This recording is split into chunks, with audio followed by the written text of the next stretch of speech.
Daang-daang kapisno nakabenepisyo sa Tatak RMN Public Service Expo 2025 ng RMN Rojas ngayong 73rd anniversary. Detalye ng balitang yan mula kay Idol Joshua Kenneth Anas ng IFM Rojas. RMN Live Report!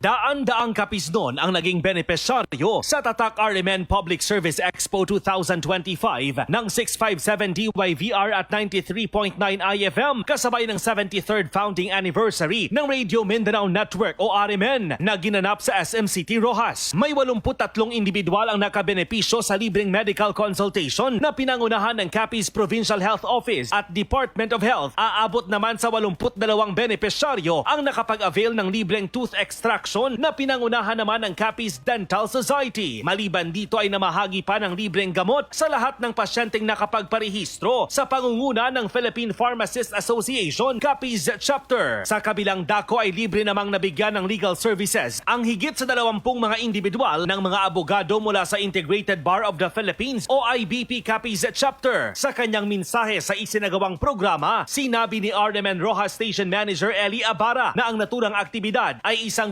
pamamaraan ng pasasalamat sa walang sawang suporta ng publiko sa network. Ipinasiguro naman ni PHO Head Dr. Ramon Alex Nolasco ang suporta ng kanilang hanay sa makabuluhang programa ng network. Malaking tulong umano ito upang mas mapalapit pa ang kanilang serbisyo sa mga mas nangangailangan. Nabatid na ang naturang aktibidad ang taunang isinasagawa ng RMN Rojas kasabay ng founding anniversary ng network at bahagi ng Corporate Social Responsibility o CSR program. Kasama mo sa RMN DYVR at IFM Rojas, Idol Joshua Kenneth Anas, Tatak RMN!